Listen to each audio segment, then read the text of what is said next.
Marcelo Cordeiro, boa noite. Caio Almeida, Jovem Pan News Campinas. Queria que você falasse um pouco sobre esses dias que antecederam essa partida, né? Você que pegou o Guarani após a demissão do técnico Pintado, e sobre o lance da sua expulsão, que aconteceu ali na reta final do jogo. Obrigado. Boa noite. Sobre a preparação, na verdade, foi um dia só, né? Fiquei sabendo da demissão do Pintado na noite, né? Quando ele se despediu no grupo nosso lá. E nós tivemos o sábado para preparar a equipe. Uma certa vantagem por eu já ter comandado o clube em 2 oportunidades e já estar fazendo parte do processo, entender um pouco as características dos jogadores. E nosso grupo é um grupo que tem qualidade. E hoje eles demonstraram isso. Então eu tive que passar até um pouquinho do treino ontem, foi 1 hora de treino, que não é normal para uma atividade pré-jogo, mas é que eu precisava colocar um pouco da minha identidade, do meu conhecimento, do conhecimento do grupo, né, já que estou um tempo maior aqui, agora já conhecendo cada um deles, né, com a ajuda do Jairo, que é um cara sensacional também, que tem me ajudado sempre que necessário, é um cara muito competente, né, e da comissão técnica do Guarani, que também são caras sensacionais. E com relação à expulsão, eu confesso que é difícil até controlar às vezes no final ali, mas os caras não receberam nenhum cartão amarelo. E o Bispo, na segunda falta do jogo, recebeu o cartão amarelo. E o Bandeira falou para mim que foi por causa de rodízio de faltas. Que rodízio? Segunda falta. O cara foi o primeiro jogo dele na Série B, não tinha apitado nenhum jogo. E ali eu virei para a torcida e xinguei virado para a torcida. Por uma falta na intermediária, que não houve a falta. E aí já vem na memória os jogos recentes, a gente tomando gol de bola parada, né, um time mais alto, mas não foi nem direcionado pro árbitro, foi para a situação da falta. Mas o mais importante foi a vitória do Guarani. Isso aí tudo fica em segundo plano. Né, e eu já falei em outras oportunidades, quem fica ali perto da beira do campo escuta o quanto que eu falo, o quanto que eu grito, o quanto que eu oriento, porque é a minha maneira de estar jogando junto com a equipe. E hoje eu saio daqui muito satisfeito mesmo. Marcelo, boa noite. Matheus Aburad, Rádio Central Campinas. Primeiro, parabéns pela vitória, importantíssima para a sequência do Guarani. E eu queria te perguntar, você teve 2 oportunidades de comandar a equipe nesta Série B, contra o Avaí, também contra o Ituano, e depois o Pintado chegou e acabou sendo demitido. Eu queria te perguntar se você viu alguma mudança desde aquelas 2 partidas em que você esteve à frente do comando técnico e agora. Mudou alguma coisa na equipe? Você viu alguma coisa na questão emocional dos atletas? Porque a gente viu um time muito mais confiante, indo para cima, tentando as jogadas, arriscando e criando muitas jogadas, que é o que a gente não via em muitas partidas dessa Série B. Eu queria que você fizesse um balanço do que você viu do Guarani naquelas 2 rodadas em que esteve à frente e agora retornando, tendo apenas um dia para preparar, mas conseguindo estar à frente do comando técnico do Guarani. Primeiro é só agradecer o período de trabalho que eu tive com o Pintado, com o Júnior Rocha, 2 caras sensacionais, né? E eu agradeço até pelo respeito que eles tiveram comigo, são caras que eu desejo muito sucesso para eles. É claro que tem uma certa mudança, primeiro pelo conhecimento maior dos atletas. Naquela situação, meu primeiro jogo foi fora de casa, quando uma equipe que vinha embalada, e foi comentado por todos vocês que o Guarani foi muito melhor do que o Avaí, principalmente no primeiro tempo. E acabamos perdendo um lance do VAR ali, né, que o juiz deu pênalti. E no segundo jogo, eu tinha praticamente a linha da frente toda suspensa. Né? Tive que botar o Rafa para iniciar o jogo pela primeira vez. Né? Então, estava sem os 2 extremos, sem o Marlon. Hoje, nosso grupo já vem fortalecido das contratações que chegaram, né? E eu tinha muito mais conhecimento daquilo que eles seriam capazes de fazer no jogo. No jogo do Avaí, por exemplo, quando eu falei a maneira que a gente ia jogar, muita gente questionou, mas não é um time muito ofensivo, né? Vai jogar fora de casa, mas eu sei o potencial que eles têm. E hoje na palestra, uma coisa que eu bati muito na tecla é que hoje nós sairíamos daqui sem levar gol. Porque eu não me lembrava a última vez que o Guarani tinha entrado em campo e não tinha levado gol. Se não me engano, foi Paysandu, né? E hoje nós não levamos gol e não lembro do Bruce ter uma grande chance de gol. Então eles são capazes de ser forte defensivamente e ter agressividade, ser forte ofensivamente. 28 finalizações o Guarani teve hoje. 28. Se perguntar para qualquer um de vocês quanto deveria ser o jogo, tenho certeza que ninguém falaria menos do que 4, 5-0. Pela quantidade de chance criada, 2 bolas na trave, volume, volante pisando na área para finalizar, né? O Bueno fazendo gol, o volante nosso, a quantidade de chances criadas pelos nossos extremos. Então, eles mostraram que eles são capazes. É claro que nossa situação é muito difícil, mas foi falado ali agora, né? Comemorar hoje, relaxar um pouco a mente, principalmente, né? Uma maratona aí de 13 jogos sem vencer, mas hoje, mais uma vez, eles provaram que eles são capazes, como já tinham provado lá contra o Avaí, como já tinham provado numa recuperação contra o Ituano, depois de estar perdendo de 2-0.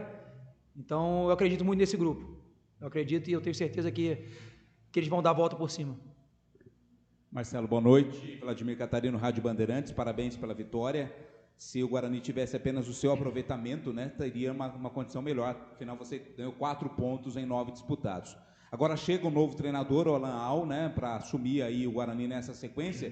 Como trabalhar agora essa questão de a vitória de hoje, que ela foi importantíssima pela questão da pontuação, pela questão também do ânimo dos jogadores, mas evitar que o elenco e o time se empolgue de uma maneira que acabe mascarando a situação que ainda é complicada, né? Como trabalhar essa gangorra de estar animado e contente, claro, como deve ficar pela vitória, mas não se iludir achando que a situação já começa a ficar boa a partir de agora.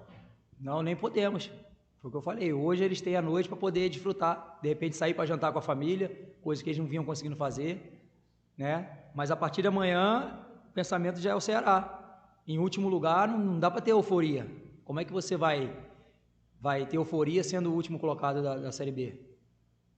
Né? Eles têm que levar o que eles fizeram em campo hoje para a semana de trabalho, pensando no Ceará fora de casa. Nós temos a chance de terminar o primeiro turno, né, com uma pontuação melhor e aí sim, né, embalar no segundo turno. É um novo campeonato onde as equipes já vão se conhecer, né? Chegando um novo treinador também, já pega um clima melhor, porque é muito fácil, muito difícil você chegar num clube onde o time vem de 13 jogos sem vencer.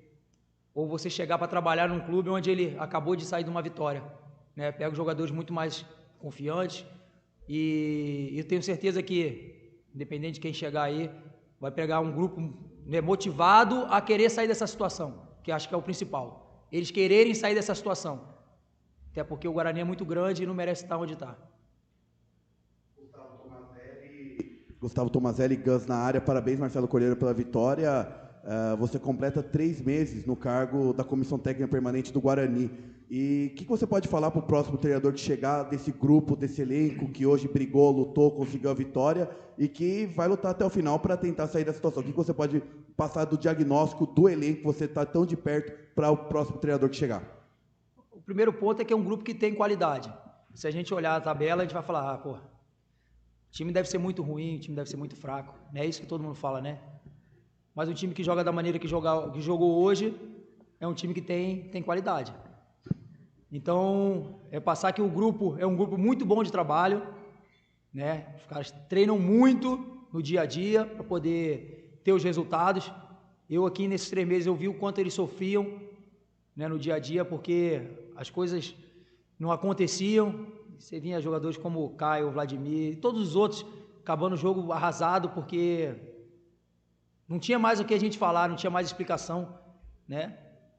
E o vestiário do jogo do Goiás foi péssimo.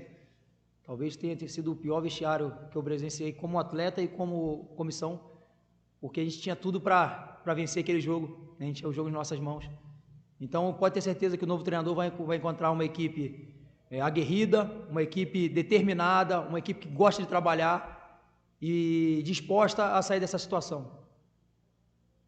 Boa noite, Cordeiro. Sou Victor Freitas, do Bugricast. Você destacou há pouco, né, que o time passou em branco na defesa hoje, sem sofrer gols, né? Isso aconteceu 2 vezes antes dessa, né, contra o Paysandu e depois, anteriormente, aliás, contra o Botafogo. Isso se deve um pouco a essa dupla de zaga nova que estreou hoje, né, Bacelar e também o Salustiano, e daqui para frente, né, você vai continuar no trabalho, vai apoiar o novo treinador. Você acha que talvez o clube tenha encontrado uma dupla de zaga titular para fornecer um pouco mais de tranquilidade ao sistema defensivo? Eu posso dizer que ontem foi o primeiro treino dessa dupla. O Douglas não viajou, ele ficou né, fazendo a semana de transição. E até ontem à noite, eu tinha dúvida com quem eu começaria, porque o Douglas veio em tempo de inatividade, né, conversei com ele, se colocou à disposição. E o Douglas é um cara experiente, um cara que tem uma bola aérea muito boa. Então, nesse sentido, a gente, né, como comissão, entendia que era uma oportunidade do Douglas começar o jogo. Né, o René já tinha feito um bom jogo lá, a gente tinha o Adel já jogado, o Léo, que voltava à suspensão. Mas a gente entendia que para esse jogo, principalmente pela questão do número de gols levado em bola parada, o Douglas seria um cara importante. E não foi diferente. Eu acho que o Guarani está bem servido de zagueiro. Está bem servido de zagueiro. Quando sofre gol, a culpa não é só da zaga. E quando também não sofre, não é só a zaga que tem parcela de contribuição. Agora no final eu estava com o Ayrton, o Marlon fazendo linha de 5 ali, acompanhando. Eles colocaram o time para frente. A gente sabia que isso ia acontecer uma hora, mas a gente estava bem postado e tivemos 3, 4, 5, 6 chances em transição ali para poder matar o jogo. Né? Então é um empenho do grupo. Não tem um A ou B que vai tirar o Guarani dessa situação. É só a força do grupo.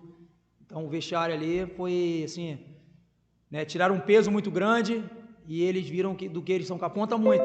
É uma torcida que não largou o clube, não largou o time. Então eles saíram do campo aplaudidos no intervalo. Isso foi levado para o segundo tempo e eles deram conta do recado. Tudo bem, Marcelo? Boa noite. Boa noite. Eu sou Antônio Lupe, da Rádio CBN. Você é um cara que conhece muito futebol, até pela carreira que construiu ao longo da tua profissão. E você sabe que quando o momento não é bom, o jogador ele pode ser o melhor do mundo, mas o psicológico influencia e muito. Vou pegar 2 jogadores hoje. O João Vitor, que dessas chances que o Guarani criou, que você já destacou, a maioria passou pelos pés dele e ele perdeu espaço recentemente no clube, chegou a ficar no banco. E o outro é o Matheus Bueno, que foi o autor do gol e em certo momento estava sendo alvo de críticas da torcida. O que representa a atuação do João Vitor hoje, que foi o cara que, pelo menos na minha visão, foi o que mais criou ali no ataque, e o gol do Matheus Bueno, que é um cara que está aqui desde o ano passado, mas que tem sofrido bastante com o desempenho ruim da equipe em 2024? Boa pergunta, boa pergunta. O João Vitor, eu confesso para você que, na minha opinião, o João Vitor é o jogador mais importante desse grupo, na minha opinião. O João Vitor, onde você colocar, ele joga. Ele já jogou de lateral direito, já jogou de ala direita, já jogou de ala esquerda, já jogou de atacante pelo lado direito. É o cara que todo treinador gostaria de ter no elenco. Todo treinador gostaria de ter elenco. Tem as suas dificuldades? Tem. Hoje ele poderia ter feito 2, 3 gols, mas é um cara que treina, que trabalha, o que você pede, ele faz, ele cumpre, joga muito para a equipe. Muitas das vezes eu inverto ele de lado, ou o treinador inverte ele de lado, justamente para dar uma sustentação maior para o lateral, um apoio maior para o lateral. Então ele é um cara que não pensa nele, ele pensa no grupo. Eu tenho certeza que vai ser um cara que vai ter uma carreira muito promissora aí, né? Vai dar muitos frutos para o Guarani ainda, muitas vitórias, porque é um cara comprometido, dedicado, excelente atleta, né? E hoje você vê que saiu extenuado do campo, porque é um cara que se doou o máximo. E o Bueno foi um cara que nós tivemos uma conversa particular ontem. Eu, desde que cheguei aqui, sempre fui colocado que o Bueno era um líder técnico. E no dia a dia você vê isso, que é um cara que a qualidade dele não se discute. Estaria jogando num time grande de Série A fácil. Qualquer um desses times que estão na ponta do Brasileirão da Série A, ele estaria jogando, pela qualidade técnica dele. Só que ontem nós chamamos ele, eu e a comissão técnica, e colocamos para ele que, pela qualidade que ele tem, ele pode fazer muito mais. Muito mais. Não sei se vocês acompanham o aquecimento pré-jogo. Se ele finalizou 20 bolas aqui nesse aquecimento, ele fez 19 gols. E não pode um cara com a qualidade dele ter uma assistência e nem um gol na Série B. E isso foi colocado para ele ontem. E hoje, o Bueno deu a vitória para o Guarani.